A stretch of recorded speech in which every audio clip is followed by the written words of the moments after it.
고린도후서 10장 8절부터 11절까지입니다. 주께서 주신 권세는 너희를 무너뜨리려고 하는 것이 아니요 세우려고 하신 것이니 내가 이에 대하여 지나치게 자랑하여도 부끄럽지 아니하리라. 이는 내가 편지들로 너희를 놀라게 하려는 것 같이 생각하지 않게 함이라.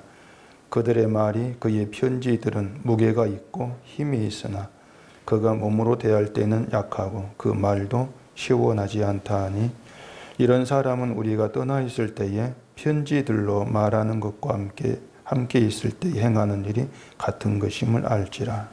아멘. 기도하겠습니다.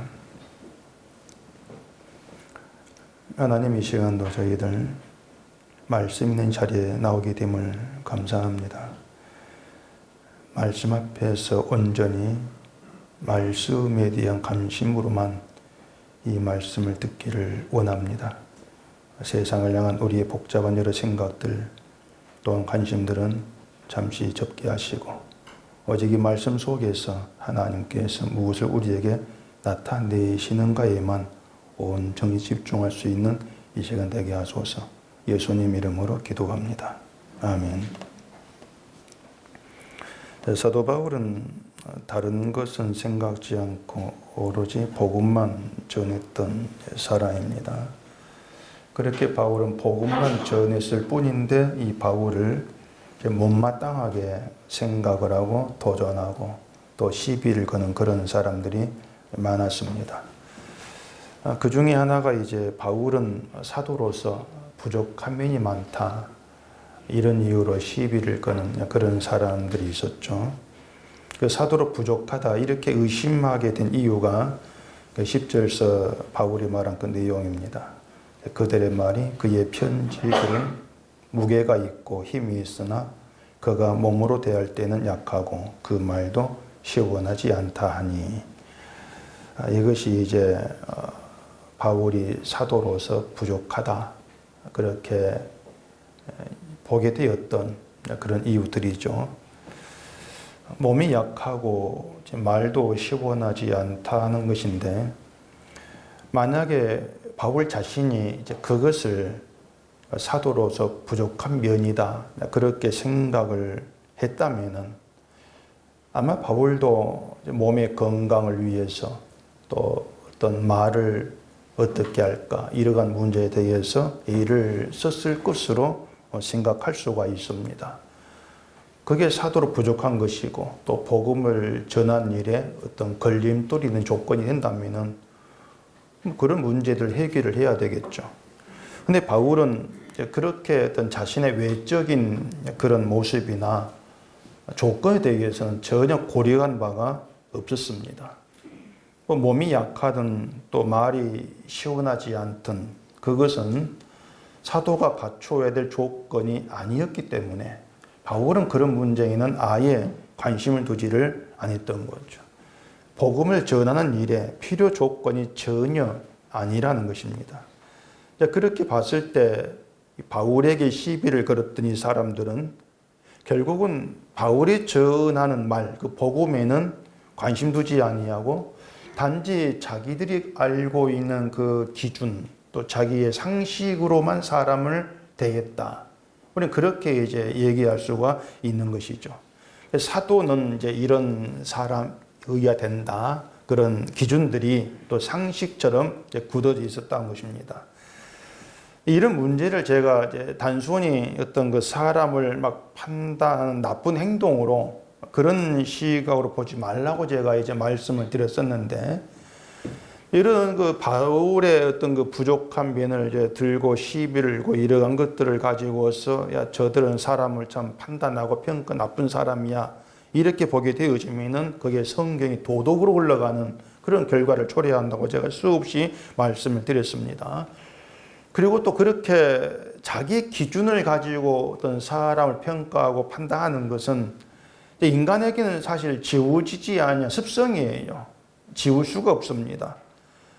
판단하지 마세요 이런 말을 참 쉽게들 하고 있는 걸 볼 수 있는데, 이 판단하지 말라는 말을 쉽게 하고 있다는 것은 인간에 대해서 도무지 생각하지 않고 또 인간을 알지 못하는 무지다 그걸 드러내는 것밖에 되지를 않고 있는 겁니다. 사도는 몸이 약하면 안 되고 언변도 훌륭해야 되고 이런 것들은 이제 세상이 사람을 판단할 때 세운 기준과 똑같은 거예요. 세상도 그런 기준과 살아보니까 회사에서 사원을 뽑을 때에 이제 면접이란 걸 하지 않습니까? 면접할 때에도 보는 기준이 다 있단 말입니다. 그 기준이 모두 같다 이렇게 뭐 말을 없겠지만은 공통적인 건 있는 거예요. 또 가령 바울처럼 막 몸이 병이 있어가 약한 그런 사람을 회사 뽑으려고 하겠습니까? 일을 해야 되는데 안 뽑을 거란 말이에요.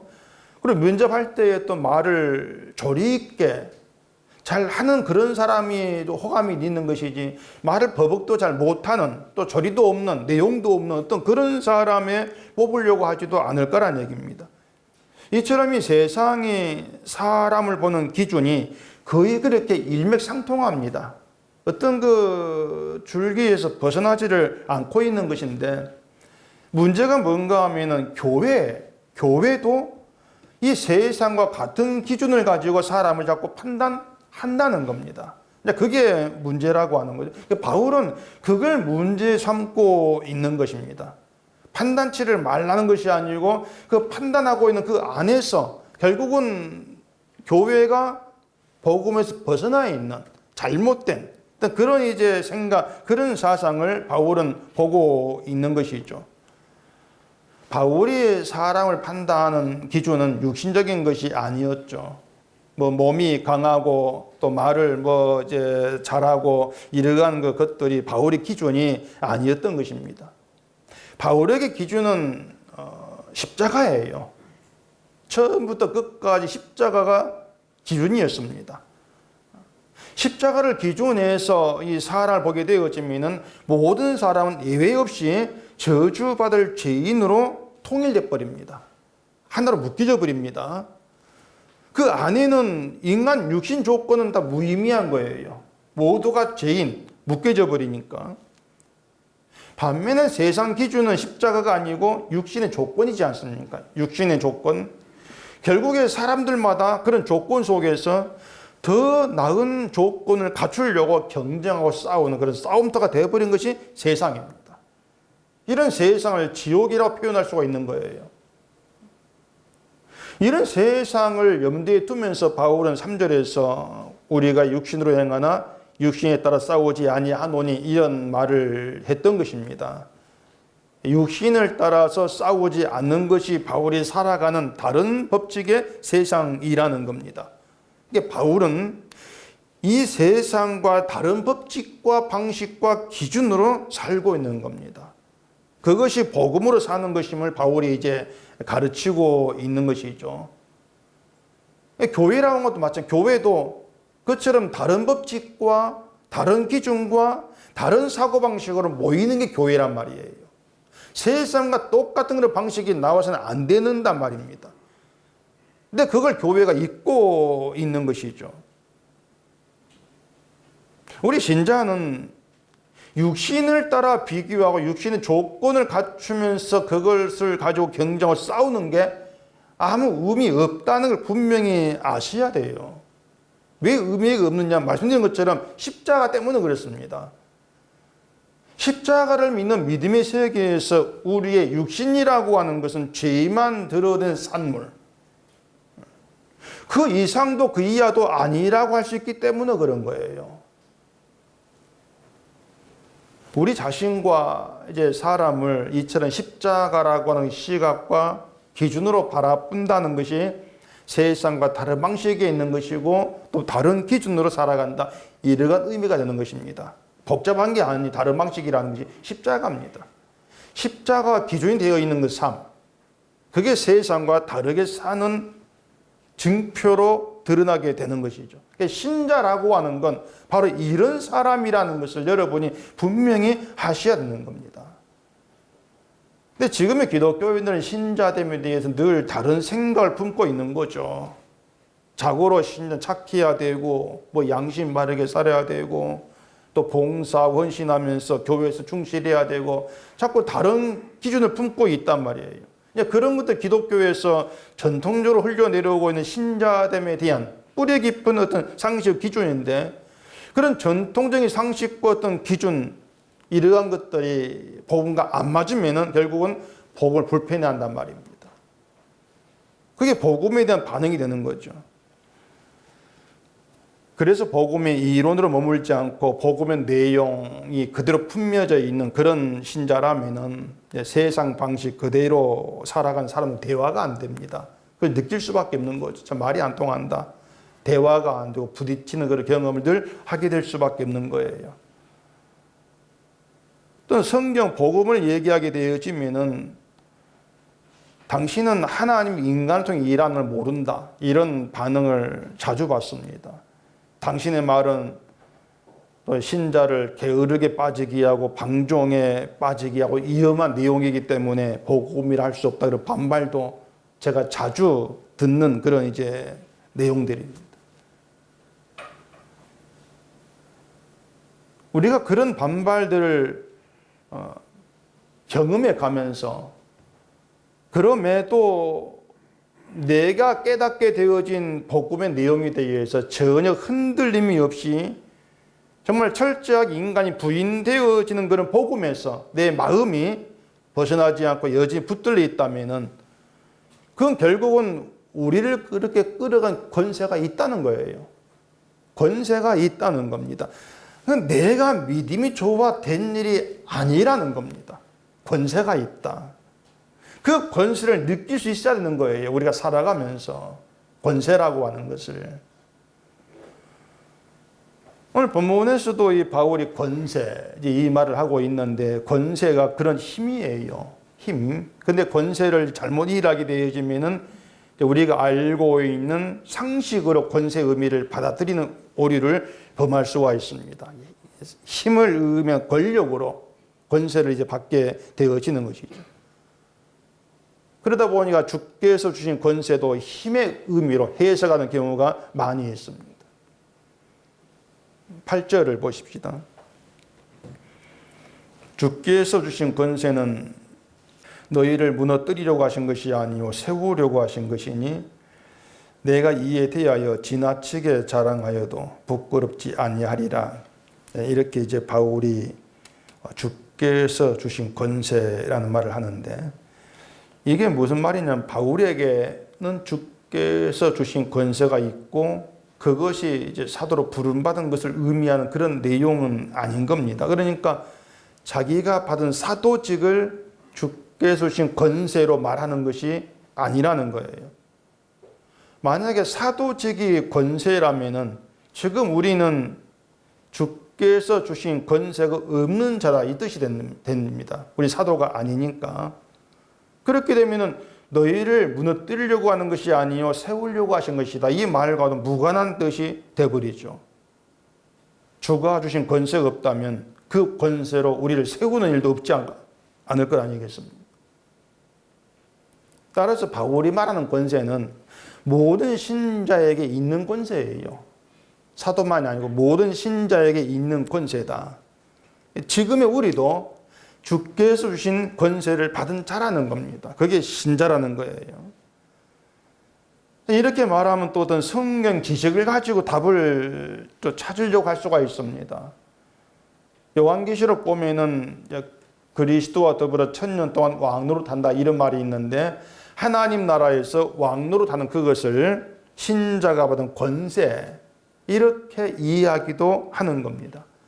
물론 그게 틀렸다는 건 아닙니다. 아닌데 권세를 그렇게 일하게 되어지면 지금 우리의 권세는 예수님이 오셨을 때에 미래에 누릴 것이 약속되어 있는 그런 의미로 받을 수밖에 없는 겁니다. 근데 바울은 주께서 주신 권세가 너희를 세운다 그래요. 너희를 세운다. 그 말은 권세는 미래적인 것이 아니라 지금 현재 우리에게 역사하고 있는 권세인 것이고 그 권세의 역사로 인해서 우리가 세움을 입고 있다는 것입니다. 지금 우리가 권세로 세움을 입고 있어야 돼요. 권세로. 그게 권세 받은 신자라고 하는 거예요. 그러니까 신자라면 누구나 다 주께서 주신 권세를 받은 사람들이고 그 권세로 인해서 세움을 받는 자로 살아간다는 겁니다. 그래서 나에게 주가 주신 권세가 있는가 하는 것은 내가 세움을 받는가, 이렇게 우리가 확인할 수가 있는 것이죠. 여기까지 말씀을 드려도 아직 무슨 말인지 이해가 잘 안 되실 겁니다. 왜냐하면 권세의 의미를 아직까지 알지를 못하고, 또 권세가 우리를 세운다, 나를 세운다는 것이 무슨 일 모르니까 뭐냐 그런가 보다 아직 하고 계실 거예요. 그렇기 때문에 이 권세를 받았다, 또 권세가 역사한다. 그럼에도 불구하고 정작 우리 스스로는 권세가 나에게 역사하고 일한다는 느끼지를 못하는 겁니다. 살아가면서 실감도 못하는 게 되는 것이죠. 그리고 세상에서 권세 있는 자가 되는 것에 마음을 두고, 또 권세를 가진 걸 성공으로 바라보고, 그렇게 살아가는 세상과 다를 바 없는 똑같은 사고방식에 매여가지고 사람 판단하고 평가하면서도 그걸 심각하게 생각하지 않는 그런 잘못 때문에 여전히 머물러 있을 수가 있는 것이죠. 골로새서 1장을 보십시다. 골로새서 1장 13절입니다. 그가 우리를 흑암의 권세에서 건져내사 그의 사랑의 아들의 나라로 옮기셨으니 그 아들 안에서 우리가 속량 곧 죄 사함을 얻었도다.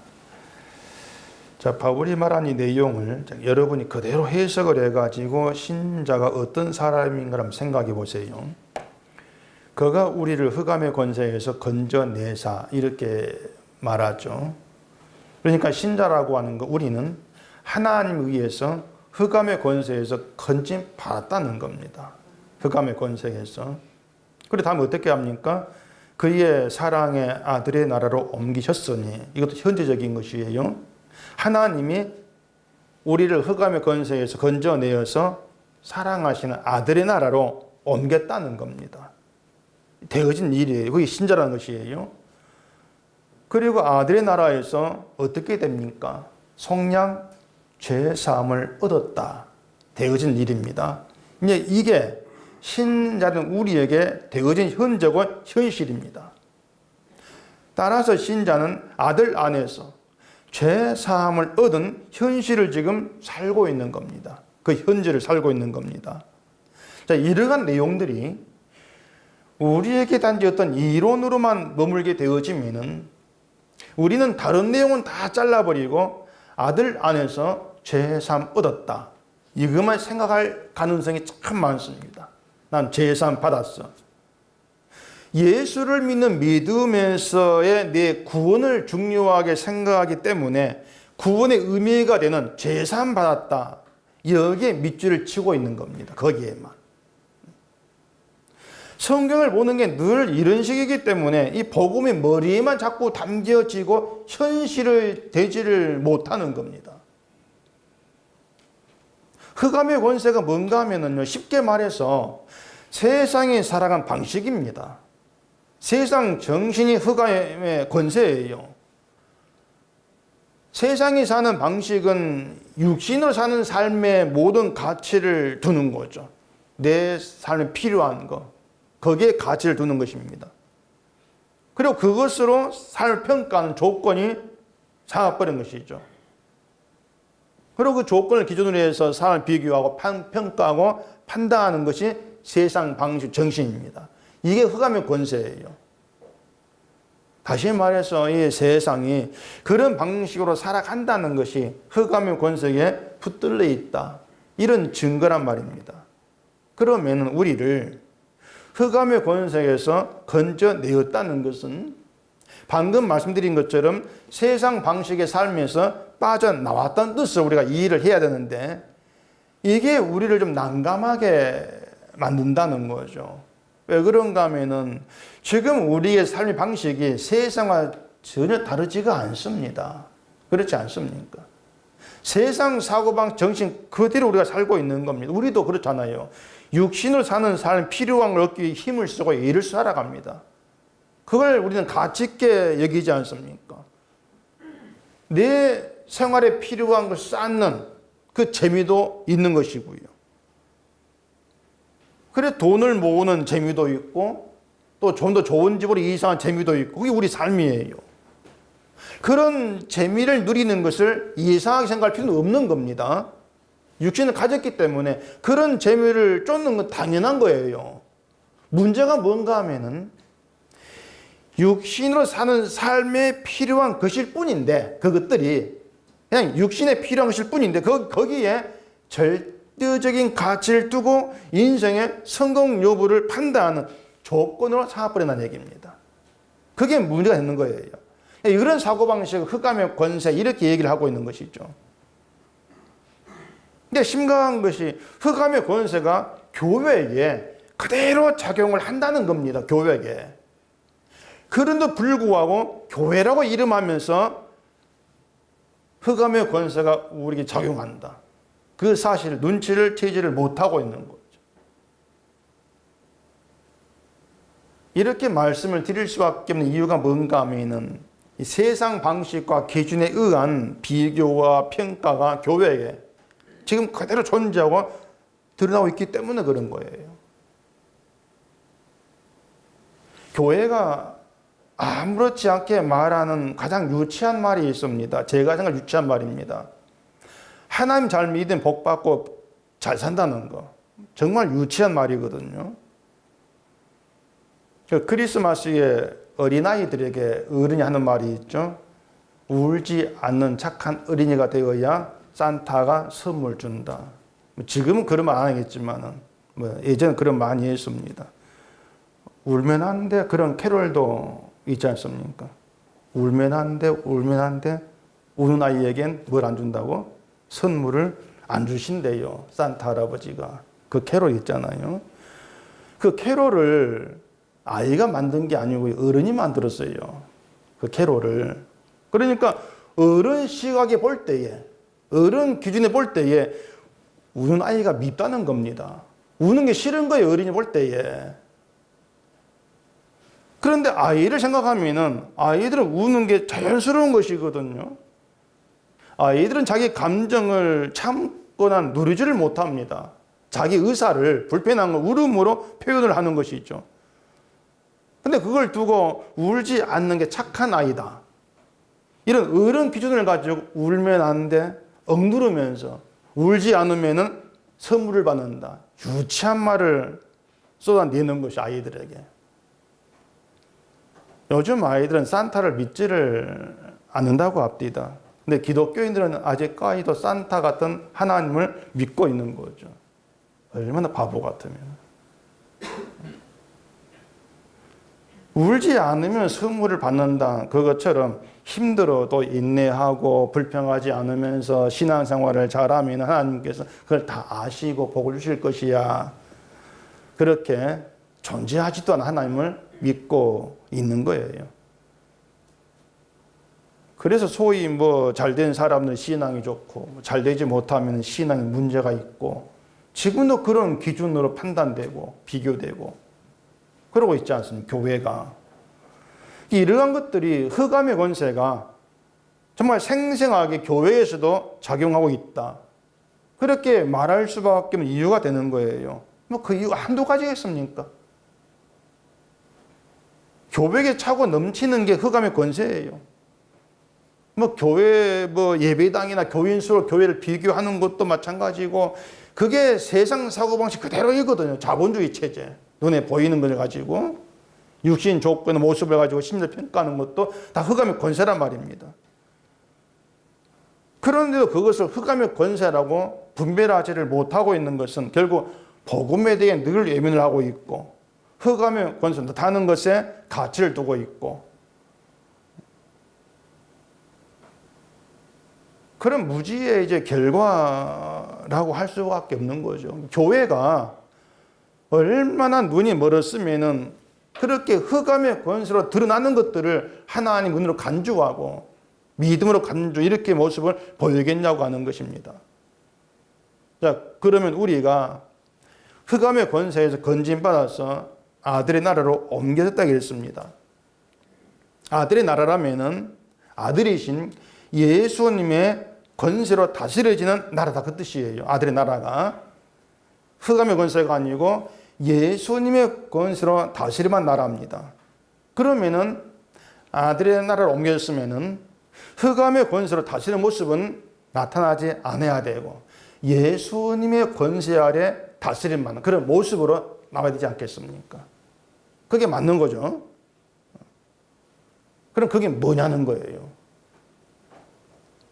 흑암의 권세 아래에서는 내가 신앙생활을 잘하는가 못하는가를 육신의 것을 가지고 눈에 보이는 것으로 평가하고 따집니다. 신앙생활을 잘하고 못하고를 따진다는 것은 나름대로 신앙생활을 잘한다 못한다 판단할 수 있는 선악 기준이 있다는 거예요. 인간에게. 그래 판단하는 것이죠.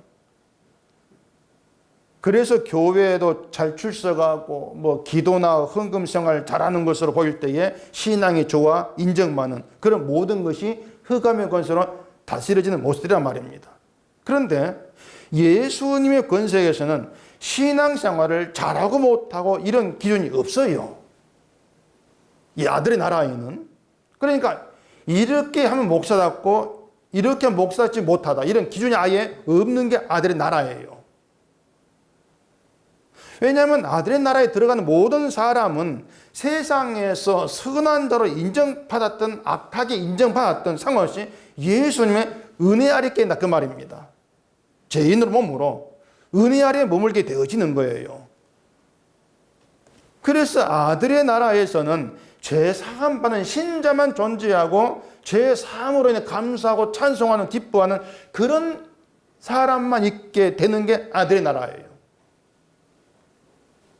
그 죄사함이라는 게 사람 행실에 따라서 뭐 죄사함을 덜 받고 더 많이 받고 이렇게 나눠지는 게 아니지 않습니까? 아들의 나라가. 그리고 바울처럼 뭐 몸이 약하고 말로 시원치 않다 이런 이유로 사도가 부족해 사도로 부족해 이런 평가도 있을 수 없는 게 아들의 나라란 말입니다. 자 그러면은 어느 쪽이 흑암의 권세냐 아들이냐 어느 쪽이 신앙생활에 가장 좋겠습니까? 어느 쪽이 신앙생활하기에 가장 좋은 나라 흑암의 권세가 있는 나라입니까? 아들의 나라입니까? 어느 쪽이에요? 어려운 질문 죄송합니다. 당연히 아들의 나라가 신앙생활에 가기에 가장 좋습니다. 아무것도 안 보니까 우리를 가장 좋은 게 아들의 나라죠. 예수님의 은혜로 죄사함 받았기 때문에 내가 잘하고 못하고 따질 필요가 없는 게 아들의 나라예요. 또 정말 피곤하고 신경 쓰이게 이걸로 비교하면서 누가 낫고 누가 못하고 이런 싸움도 없는 게 아들의 나라예요. 그래서 좋은 나라 아들의 나라 이거잖아요. 좋은 나라 아들의 나라. 자 그러면 사람들은 정말 어디에서 신앙생활 하기를 원하겠습니까? 참 이상한 게요. 흑암의 나라에서 신앙생활 하는 거 참 좋아합니다. 아들의 나라 싫어해요. 왜 그럴까요? 아들의 나라는 내가 잘하고 못하고 안 본다는데 정말 그게 편하고 좋은 것인데 자유인데 왜 그런 나라의 신앙생활을 싫어하겠냐 그 말입니다.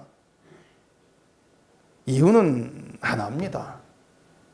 아들의 나라에서는 내가 하는 것만큼 인정받는 게 없어요. 흑암의 나라는 있습니다. 흑암의 나라는 내가 하는 것만큼 인정을 받습니다. 참 그게 재밌거든요.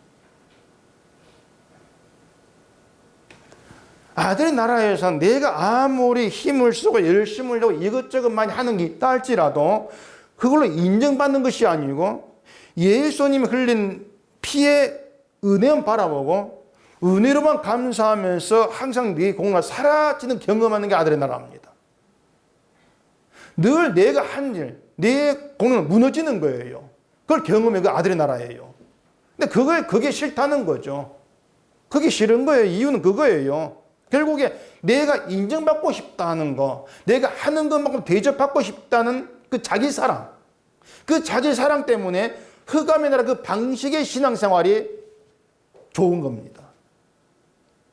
그걸 또 원하는 거죠. 거기에 상급이 있고 내가 높아지는 것도 있고 인정받고 대접받는 거 있고 내가 살아있는 나라이니까 그런 나라가 좋다는 것이죠. 그렇게 흑암의 나라의 방식의 신앙생활이 다른 누군가가 나보다 못한 게 있으면 당연히 부족하다. 그런 판단이 이어지는 것이죠. 결국에 신앙이 내가 더 낫다는 것, 육신의 싸움이 있는 결과도 초래하게 되어진단 말입니다.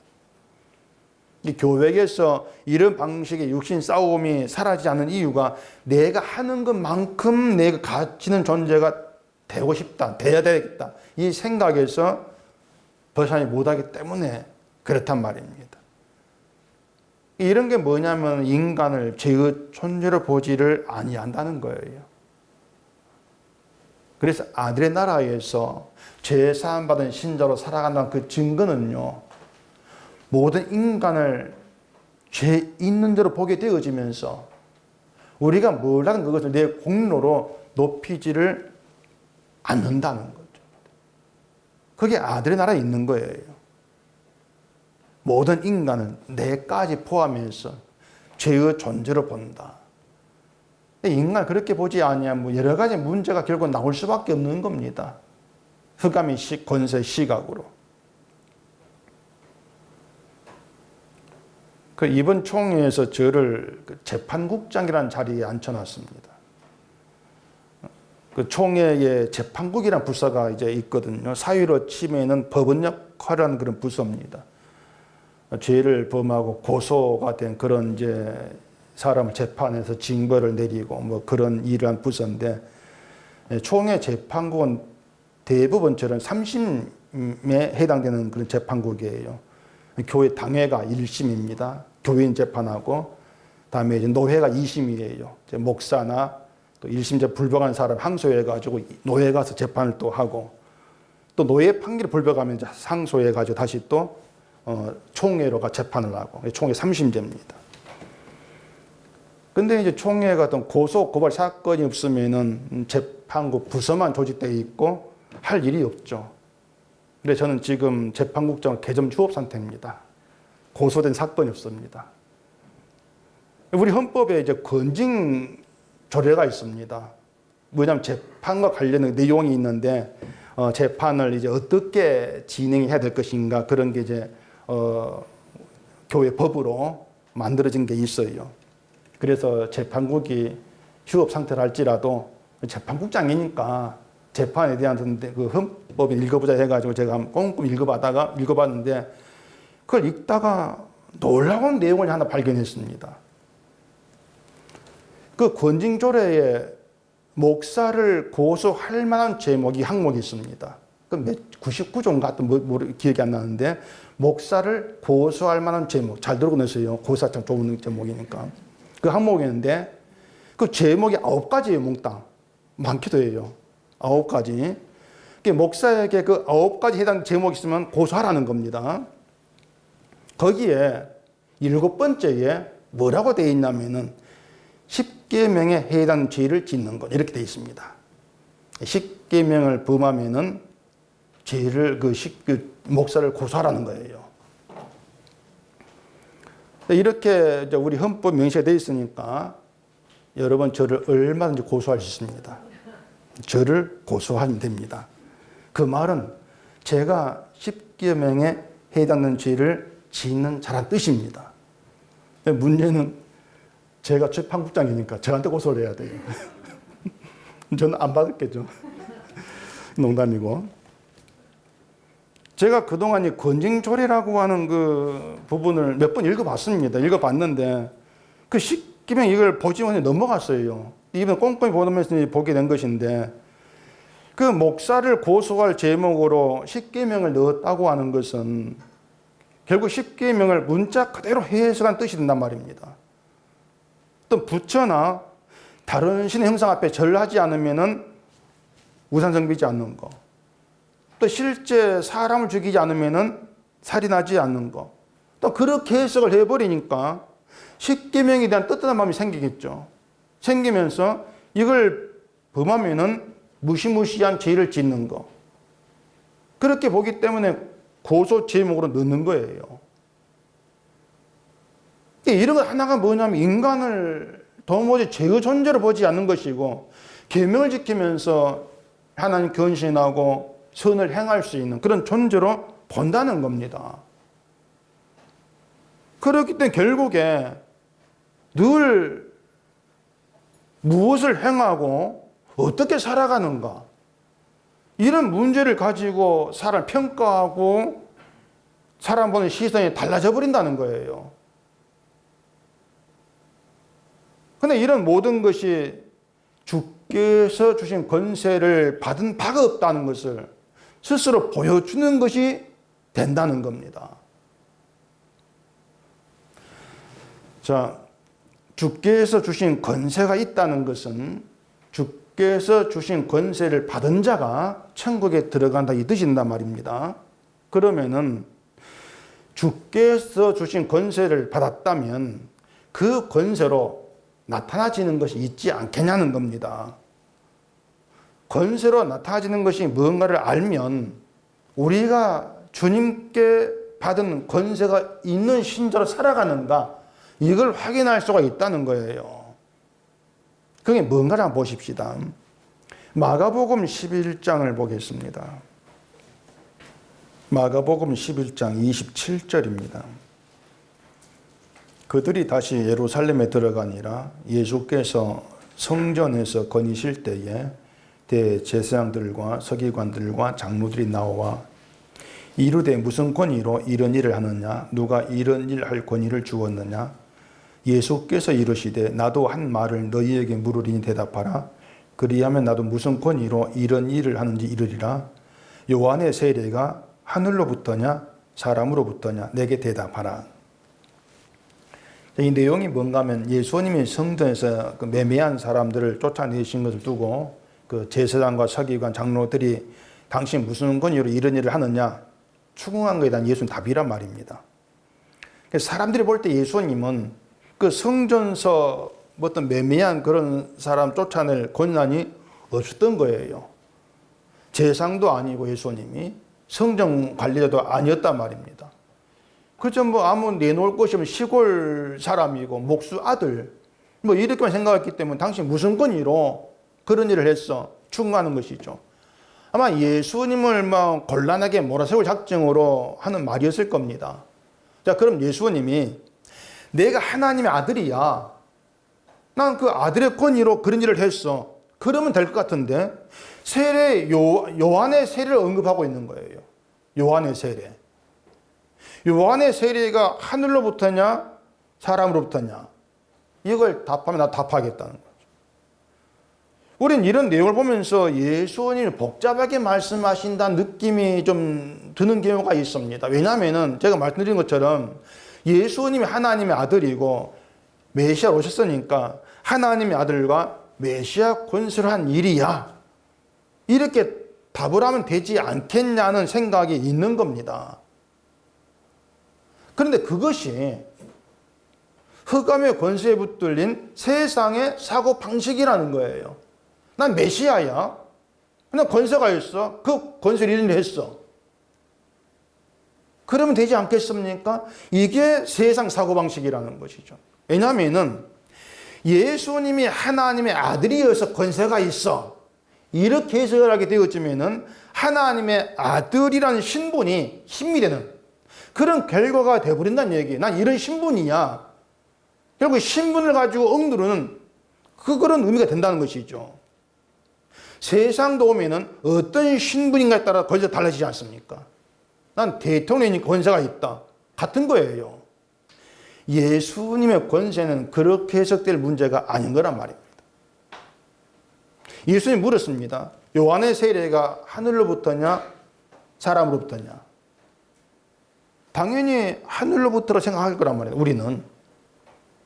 그러면 요한의 세례가 하늘로부터라고 말하는 근거가 뭐겠냐는 거예요. 그 근거가 하나님이 요한을 보냈고 요한에게 세례를 베풀게 했기 때문에 그런 것이냐. 요한의 세례가 하늘로부터라는 이 말을 잘못 이해하게 되면은 요한의 세례를 권위 있는 거 높이는 결과가 돼버립니다. 요한의 세례가 저런 권위가 있다. 그런 결과가 되는 것이죠. 그러면 세례를 베푸는 요한도 권위 있는 자로 높여지게 되는 거예요. 성경을 그렇게 이제 해석하기 때문에 목사를 하나님이 기름 부어 세운 하나님의 종이라고 하면서 목사 자체를 권위 있는 그런 직책, 신분 높여버리는 그게 지금의 교회지 않습니까? 세례 요한이 광야에서 외쳤던 말이 회개하라 천국에 가까웠니라 이것이었습니다. 그 말은 자 우리 회개가 천국 가자 이 뜻이 아니고 천국의 기준이 회개란 그 뜻이에요. 천국 기준이 회개다.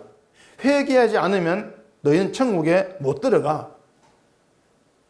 우린 이 말을 당연하게 듣겠지만은 유대인은 다릅니다. 왜냐하면 그들에게는 회개가 필요 없는 거예요. 유대인에게는요.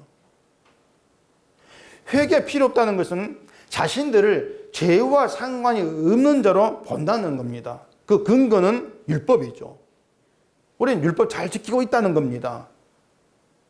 그래서 유대인들은 자기들 죄에서 구원하러 오신 예수를 필요하지 않은 거예요.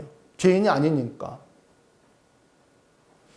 자기들 스스로도 죄로부터 자기를 잘 지키고 살고 있기 때문에 나음의 도움 받으면서까지 죄에서 건짐할 이유가 없었던 것이죠. 그런 유대인들에게 회개를 천국의 기준으로 심판 기준으로 요한이 외친 겁니다. 너희가 율법 지킨다고 생각하는 것으로는 천국 못 들어간다는 것이죠. 심판도 피할 수 없다는 겁니다. 따라서 죄 있는 자로 요한에게 나와서 세례를 받는다면 그게 인간이 지키고 행하는 모든 것을 부인하는 게 된단 말이에요. 단지 세례받은 것이 아니고 인간이 지키고 행하는 모든 것이 부인되는 것. 그게 세례가 되는 것이죠. 몸이 강건하고 언변 좋고 모든 조건 다 갖춰도 하늘로부터 세례를 받지 아니하면 누가 뭐래도 심판의 존재라는 겁니다. 이게 위로부터 온 하늘의 권세가 되는 거예요.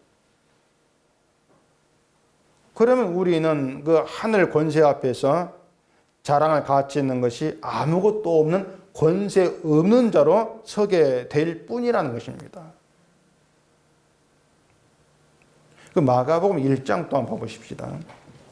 마가복음 1장 7절입니다. 그가 전파하여 이르되 나보다 능력 많으신 이가 내 뒤에 오시나니 나는 굽혀 그의 신발끈을 풀기도 감당하지 못하겠노라. 나는 너희에게 물로 세례를 베풀었거니와 그는 너희에게 성령으로 세례를 베푸시리라. 결국 요한의 세례는 성령으로 베풀어진 세례를 미리 보여주는 것이었습니다. 다시 말해서 하늘로부터 온 권세가 성령 세례인 것이고요. 이것이 주께서 주신 권세로 이해될 수가 있단 말입니다. 근데 우리는 권세를 자꾸 권력, 힘으로 이해하기 때문에 내가 주로부터 권세를 받았으면 내가 힘 있는 권세가 된 것처럼 자꾸 그렇게 생각하기 때문에 권세가 나에게 마치 해당이 안 된 것처럼 느껴지는 경우가 많은 것이죠. 근데 권세를 성령 세례로 이해하면 의미가 달라지는 겁니다. 그 성령 세례가 우리의 죄를 보게 하고 우리가 의롭다고 생각했던 모든 걸 무너뜨리고 아무것도 자랑할 것이 없는 죄인으로 세운다. 그렇게 생각해 보시라는 거예요. 그렇게 보게 되면 우리가 권세로 여긴 모든 것이 무너져 버린 말 그대로 아무 권세가 없는 약한 자가 되는 것이죠. 약한 자가. 이게 주가 주신 권세에 있는 모습이다.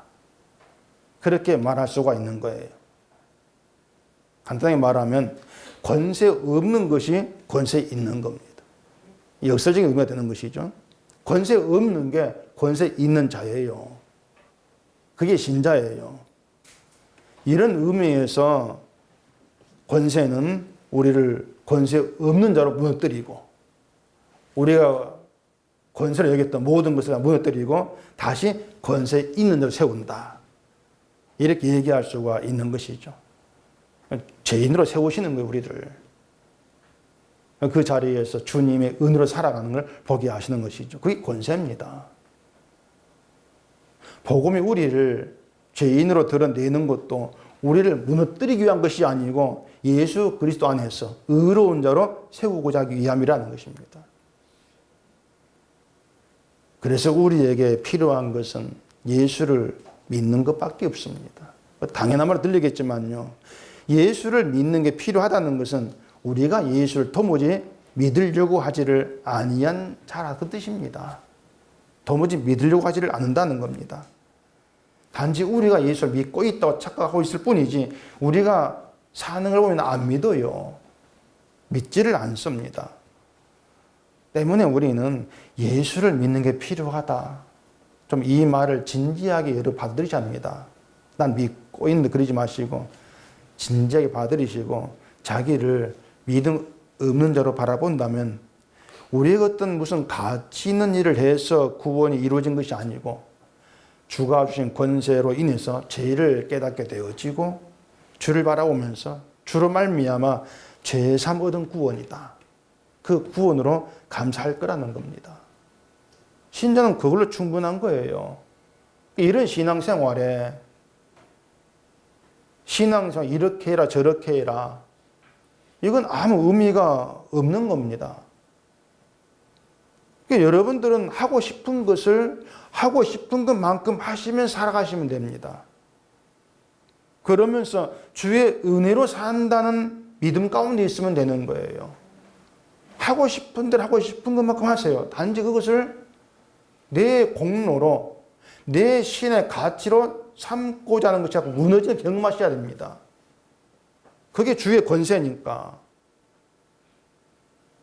그 경험이 있는 게 신자로 살아가는 것이에요. 하나님은 우리를 흑암의 권세에서 아들의 나라로 옮겼습니다. 그러면은 더 바랄 것도 내가 부족하다고 생각할 것도 없는 거예요.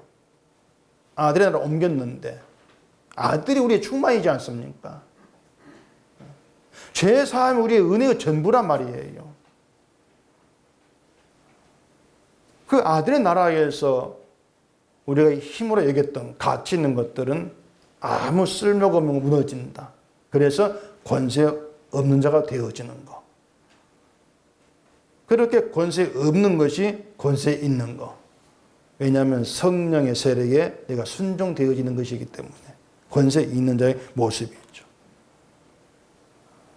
그렇게 우리 모두가 권세 없으면서 권세가 있는 대로 살아가시기를 바랍니다. 기도하겠습니다.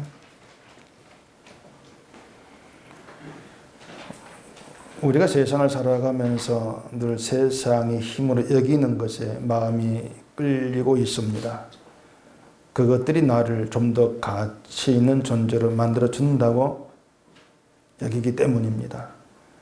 그러한 모든 것들이 주께서 주신 권세로 인해서 무너짐을 경험하게 하시옵시고 아들의 나라에서 죄인으로 세워진 그 자리에서 주어진 죄사함의 은혜 오직 그것으로만 감사하고 그 감사함이 넘치는 그런 저희가 되어지도록 인도해 주시옵소서. 예수님 이름으로 기도합니다. 아멘.